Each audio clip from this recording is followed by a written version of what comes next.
few words, and then the Vice President and the President will begin.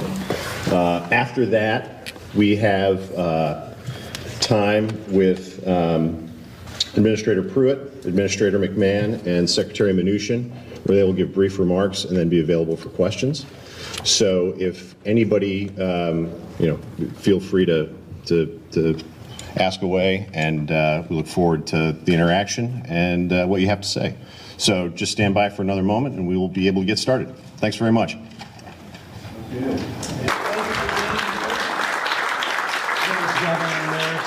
Scott Walker. It's been a busy few weeks, but we're grateful that you're able to join us this morning. Each of you brings a unique experience as chief executive of your respective states, and speaking on behalf of the President and Vice President, I'm certain we'll be able to rely on your expertise over the coming weeks and months as we continue to follow through on our promises to the American people. This is a big week. President Trump tomorrow will give us his first address to a joint session of Congress. The President is excited to speak to members in both parties, the judiciary, and the American people about his vision for our nation. That vision has been demonstrated over the course of the last 5 weeks that has seen President Trump take decisive action on jobs and our economy, national security, health care, and a whole host of other issues. You'll hear much more about those topics and more tomorrow night, but suffice it to say that while President Trump has many ideas about how he intends to make America great again, he'll also be relying on all of you to make that happen. It's no secret that our cabinet has many former governors included. That's a clear indication of how important the President sees all of your work in your states. In fact, he chose a governor as his running mate. Vice President Mike Pence served Hoosiers in Indiana for 4 years. During that time, then Governor Pence has led that state and saw unemployment cut in half and significant reforms to health care that have become a national model. As governor of Indiana, Vice President Pence increased school funding, expanded school choice, and created the first state-funded pre-K plan in Indiana history. He made career and technical education a priority in every single high school. Under Vice President Pence's leadership, Indiana also made historic investments in infrastructure. Ticking off a list of his accomplishments in just 4 years, you can see why President Trump asked him to run as his running mate. But in all seriousness, I hope you all are encouraged that the President values the leadership of governors across this country. As the Vice President recently said, the door to the West Wing will always be open to every one of you to come in, talk to us, and we'd love to learn from you as much as you're willing to give us advice. So let me yield the podium to a former governor, a man who will lead us as Vice President with the mindset and experience of a governor, our great Vice President, Mike Pence.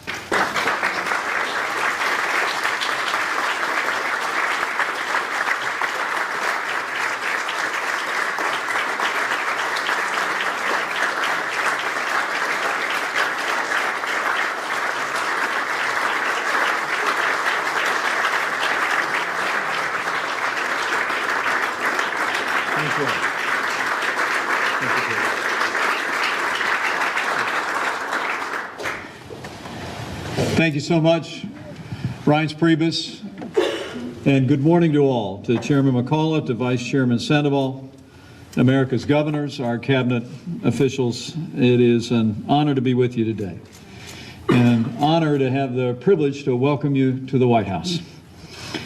You know, it's humbling for me to think that just a year ago I was seated with one of you. I was sitting among you, but thanks to the confidence of our new president and his historic victory last November, I now have the privilege to serve in a new capacity. And it is the greatest honor of my life to be Vice President to the 45th President of the United States of America.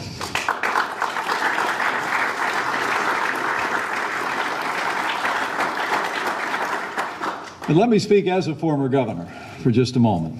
As a former governor, I first and foremost, on behalf of the President, the First Family, and my family, I just want to thank you for your service and the service of your family. I know I speak for the President and the First Lady when I say I hope that last night was a small token of the appreciation that the President and our administration feels for the service that you and your family render on behalf of the people of your states. And let me also say, I want to thank you for joining us today. It has been a weekend of vigorous discussions beginning with last Friday, and I know the President's looking very much forward to the discussion that will take place here at the White House this morning. You know, when I was a governor, I just wanted a president who would listen to me, right? A president who would work with me, who would respect the important constitutional responsibilities and role that not only the state played, but that I played as a governor. This morning, let me assure you, you have that in President Donald Trump.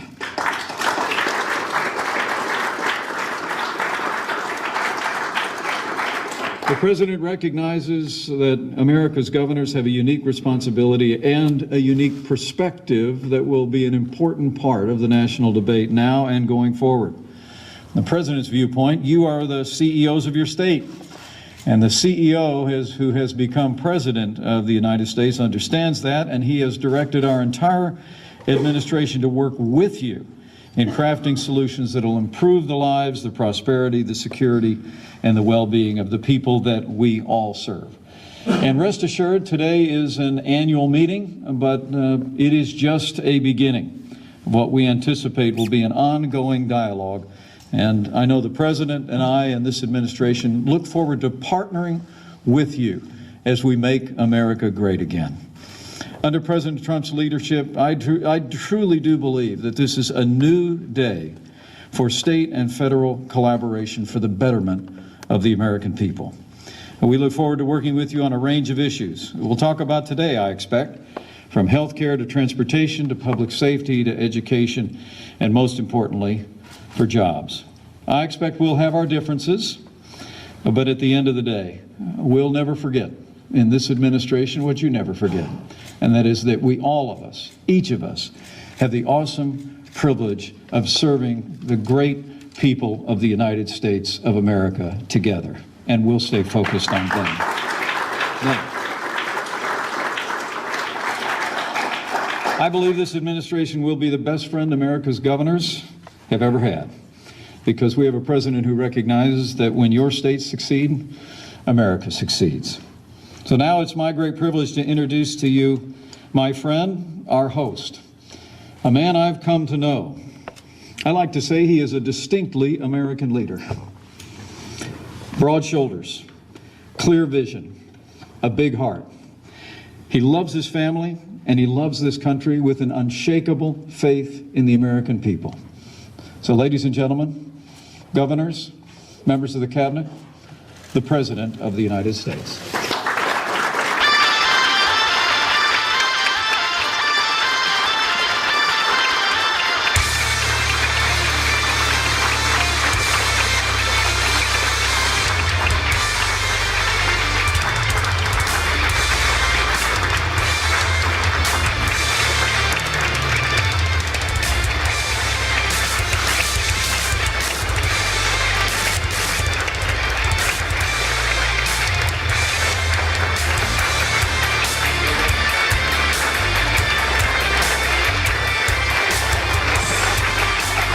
Thank you all very much.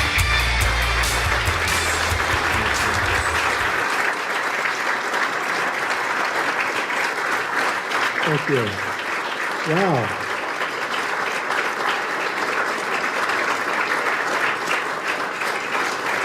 That is pretty good, I'll tell you. Coming from governors, I can't even believe it. That's so impressive, and I very much appreciate you being. And thank you to Vice President Pence. He has been so wonderful to work with. He's a real talent, a real guy, and he is central casting. Do we agree? Central casting. He's been great. Good morning, everybody, and welcome back to the White House. The First Lady and I were very, very happy last night to host you.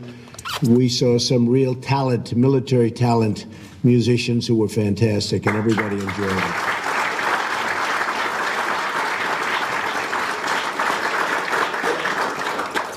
I'm very proud to have so many former governors in my cabinet. Vice President Pence, as you know, big governor from a very great state, a state I like very much, Indiana. Nikki Haley at the UN. Is Nikki here someplace? Think so, yes.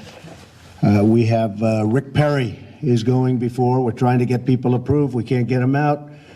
But Rick is going to do a fantastic job. Sonny Perdue will be joining the cabinet very soon.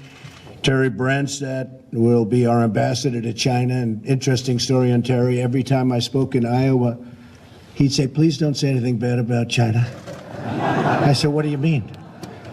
What do you mean? He said, I like China, and we do a lot of business with China, and really, just don't. And I said, So when it came time to picking an ambassador, I called him up. I said, you like China? And I can tell you, China is very, very happy with that choice. So we made everybody happy. Right? These governors, thank you, and thank you, Terry. These governors have been bold reformers, and their success shows why we need to make states the laboratories of democracy once again. Many of you have shared past frustrations with waiting for permission from federal government and agencies, and I understand that, and I've had many people tell me about it, and it's been catastrophic for some of your states. You know your citizens, and you know they want things done, but they don't get things done, and it's not your fault. Sometimes it's your fault, but they understand that. But sometimes it's not your fault. We're going to speed it up, because that's not how a partnership is supposed to work. The government should not stand in your way in delivering needed reforms and services, and it won't. We're going to move very, very quickly environmentally with Scott and so many others that are involved in the process of regulation. We are going to be cutting. We're going to be doing the right thing. We're going to be protecting people environmentally and safety-wise, but we're going to be moving it quickly, very quickly.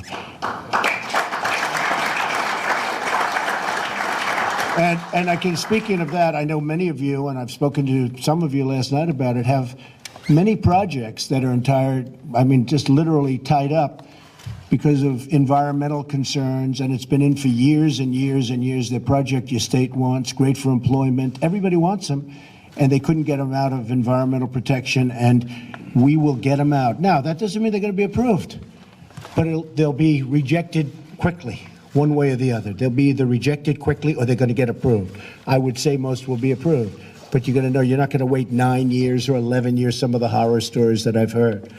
Under my administration, we're going to have a true partnership of collaboration and cooperation. We will get to the answers, and we will get them quickly, and the flexibility you need to implement the reforms that you are going to have in order to make decision-making proper and decision-making fast. So we're going to do both those things, proper and fast. One of the most important responsibilities for the federal government is the budget of the United States. My first budget will be submitted to the Congress next month. This budget will be a public safety and national security budget, very much based on those two, with plenty of other things, but very strong. And it will include a historic increase in defense spending to rebuild the depleted military of the United States of America at a time we most need it.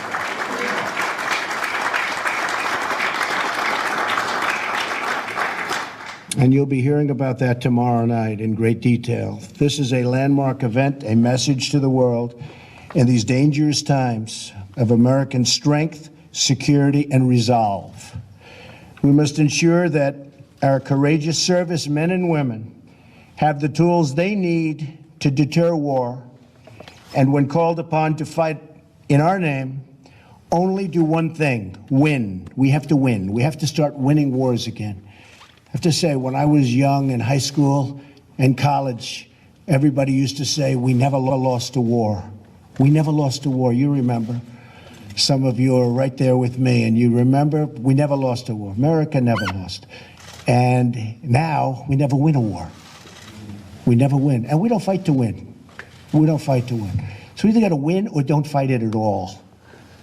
But where we are 17 years, almost 17 years of fighting in the Middle East, We're up, I saw a chart the other day, as of about a month ago, $6 trillion we've spent in the Middle East. $6 trillion. And I want to tell you, that's just unacceptable. And we're nowhere. Actually, if you think about it, we're less than nowhere. The Middle East is far worse than it was 16, 17 years ago. There's not even a contest.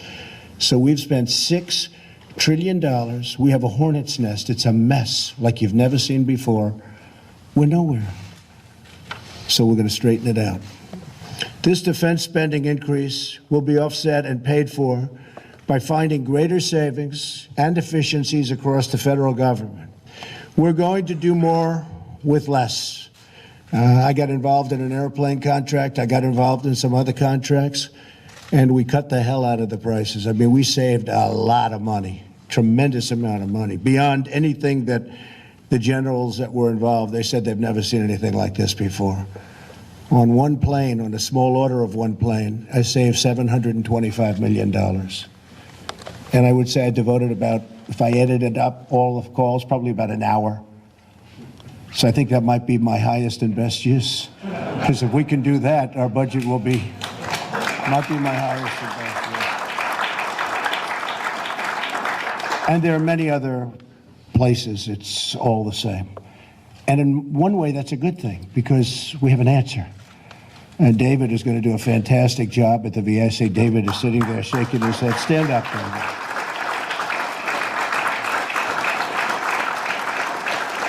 So we can't get our people through cabinet, but he went through, was it 95 to nothing? How the hell did you do that? Boy, oh boy, he must be good. You were the one. 100 to 0. Wow. Shows you, hey, we can do it. But we do. We have still quite a few cabinet members, and they're just in limbo, waiting. It's like obstruction. It's obstruction. And but eventually we'll get them, and they'll put their people in, and we'll get those agencies, et cetera, to work. We're going to do more with less and make the government lean and accountable to the people. We can do so much more with the money we spend.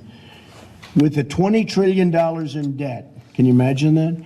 The government must learn to tighten its belt, something families all across the country have had to learn to do, unfortunately, but they've had to learn to do it, and they've done it well.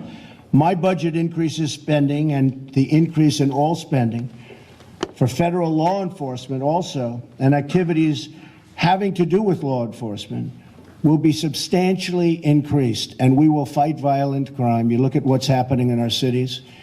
You look at what's happening in Chicago. What's going on in Chicago? We will fight violent crime, and we will win, and we'll win that one fairly quickly. Once we give the local police, the local law enforcement, the right to go in and fight it, and we back them monetarily and also otherwise, and we're going to win that one. We're going to win it fairly quickly, I believe. My budget also puts America first by keeping tax dollars in America to help veterans and first responders. So important. This budget follows through on my promise to focus on keeping Americans safe, keeping out terrorists, keeping out criminals, and putting violent offenders behind bars or removing them from our country altogether. And I must say that we've been treated very well, very, very well, on the job that General Kelly has done at the border. It's tough, it's strong. I was talking last night to Terry McAuliffe, and he said, you have to mention this, because he met with, where is Terry? He's around here someplace. Terry, he met with General Kelly, and I think I can say you were impressed with General Kelly. And he said, you have to get the point out that they're removing the bad ones. And that's where our focus is. It's the bad ones. We're getting some very, very bad players out of this country. Drug lords, gang members, heads of gangs, killers, murderers. We're getting them out. That's what we're focused on. The press isn't covering that, unfortunately, but it's something that is very important. We're getting the bad ones out. And that's always where I said I was going to start. I was going to start with these bad players, and they are bad. They are rough and tough, and we're getting them the hell out of our country, and we're bringing them to where they started out. Let their country do what they have to do with them. So the budget, which is going to be a very big part of tomorrow night's speech, is going to be, I think, a budget of great rationality, but it's going to have to do with military, safety, economic development, and things such as that. Great detail tomorrow night.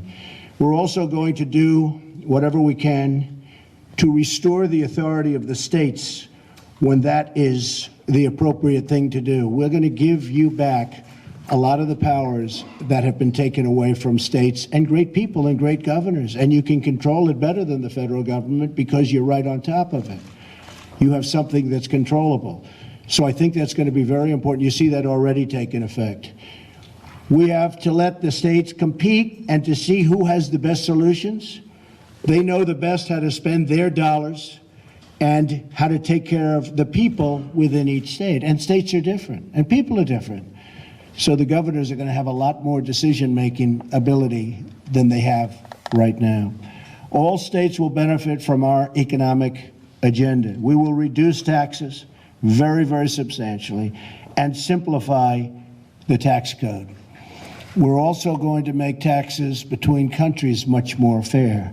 We're one of the only countries in the world that people can sell their product into us and have no tax, no nothing, and they get rich. And yet if you want to do business with them, you'll have taxes I've seen as high as 100%. So they sell into us, no problem. We sell into them because we don't sell in because the tax is so high that they don't want us to sell into them. So I know that's always been a point of contention, but to me, it's just fair. It's just fair. It's reciprocal. It's fair. And so we're going to be doing a lot of work on that, and that's becoming a very, very important factor, fairness, because I believe in free trade. I want so much trade. You know, somebody said, oh, maybe he's a total nationalist, which I am in a true sense. But I want trade. I want great trade between countries. But the word free is very deceiving because it's good for them, it's not good for us. I want fair trade. And if we're going to be taxed, they should be taxed at the same amount, the other countries. And one of two things is going to happen. We're going to make a lot of money, or the other country is going to get rid of its tax. And that's good too, because now the product, like Harley Davidson, I was talking to them, the product will now flow into other countries where right now they can't do it. So we're going to make it easier for states to invest in infrastructure, and I'm going to have a big statement tomorrow night on infrastructure. We spend $6 trillion in the Middle East, and we have potholes all over our highways and our roads. I have a friend who's in the trucking business. He said, my trucks are destroyed going from New York to Los Angeles. They're destroyed. He said, I'm not going to get the good trucks anymore. He always prided himself on buying the best equipment. He said the roads are so bad that by the time we make the journey from New York to Los Angeles or back, he said the equipment is just beat to hell. I said, when has it been like that before? He said, it's never. He's been in the business for 40 years. He said, it's never been like that. 40 years, never been like that. So we're going to take care of that. Infrastructure, we're going to start spending on infrastructure big. And not like we have a choice. It's not like, oh, gee, let's hold it off. Our highways, our bridges are unsafe. Our tunnels, I mean, we have tunnels in New York where the tiles are on the ceiling and you see many tiles missing. And you wonder, you know, you're driving 40 miles an hour, 50 miles an hour through a tunnel. You take a look at the Lincoln Tunnel and the Queens Midtown Tunnel, and you're driving and you see all this loose material that's heavy. You know, it was made many years ago, so it's heavy. Today it's light. It used to be better. The problem is you got to hold it up. And I say to myself, every time I drive through, I say, man, I wonder how many people are hurt or injured when they're driving at 40, 50 miles an hour through a tunnel and a tile falls off. And there's so many missing tiles and such loose concrete. So we have to fix our infrastructure. It's not like we have a choice. We have no choice, and we're going to do it, and it also happens to mean jobs, which is a good thing. We're going to repeal and replace Obamacare and get states the flexibility that they need to make the end result really, really good for them. Very complicated issue. We have Tom Price, just got confirmed, sitting here. Stand up, Tom.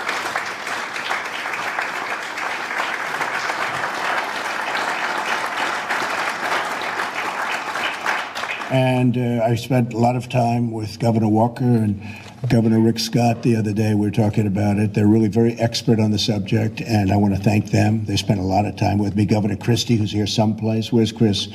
Governor Christie. Thank you.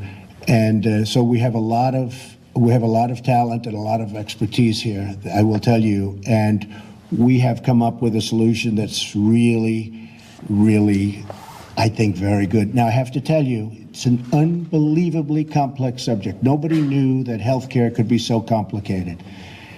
And statutorily and for budget purposes, as you know, we have to do healthcare before we do the tax cut. The tax cut is going to be major. It's going to be simple. And the whole tax plan is wonderful. But I can't do it until we do healthcare, because we have to know what the health care is going to cost, and statutorily that's the way it is. So for those people that say, oh gee, I wish we could do, you know, the tax first, it just doesn't work that way. I would like to do that first. It's actually, tax cutting has never been that easy, but it's a tiny little ant compared to what we're talking about with Obamacare. And you have to remember, and I say this to Democrats in the room, of which we have many, Obamacare has failed. If you go to Minnesota, where they had a 66% increase, and the governor of Minnesota, who's with us today, said Obamacare, the Affordable Care Act, is no longer affordable, something to that effect. I think that might be it exactly, but the Affordable Care Act is no longer affordable. Obamacare has failed. I say to the Republicans, if you really want to do politically something good, don't do anything. Sit back for a period of 2 years, because 17 is going to be a disaster for Obamacare if we don't do something. Let it be a disaster, because we can blame that on the Dems that are in our room, and we can blame that on the Democrats and President Obama. Let it implode, and then let it implode in 18 even worse. Don't do anything. And they will come begging for us to do something. But that's not the fair thing to do for the people. Not the fair thing. Politically, I think it would be a great solution. Because as soon as we touch it, if we do the most minute thing, just a tiny little change, what's going to happen? They're going to say, it's the Republicans' problem. That's the way it is. But we have to do what's right, because Obamacare is a failed disaster. And it's interesting. It's sort of like when you see it with politicians. You see it with President Obama. When you know he's getting out of office and the clock is ticking and he's not going to be there, his approval rating goes way up. Even though, you know, not that active in the last period of time, the approval rating goes up. That's not him. That's like almost everybody. I see it happening with Obamacare. People hate it, but now they see that the end is coming and they're saying, oh, maybe we love it. There's nothing to love. It's a disaster, folks, okay? So you have to remember that. And very importantly, we are going to work to restore local control to our nation's education system. Betsy's here someplace, and she is going to be, I think, fantastic. I think she's going to be fantastic. Stand up, Betsy.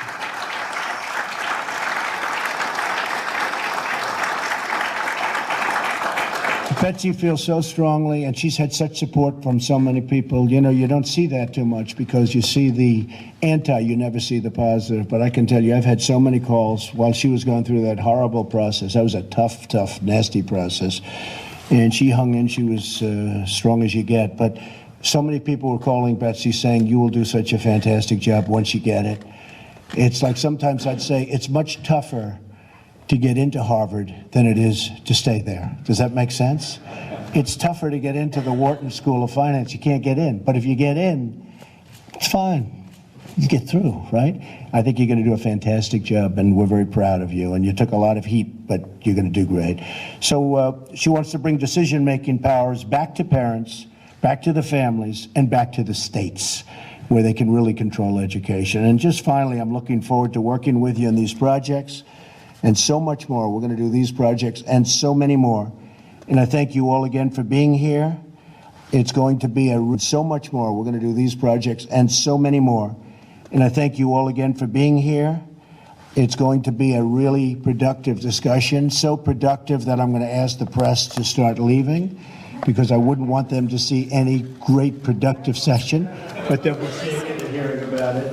Again, thank you very much all for being at the White House. We'll do this many times. I want the opinions of the United States of the United States. So I want to just thank you all for being here, and let's take some questions, okay?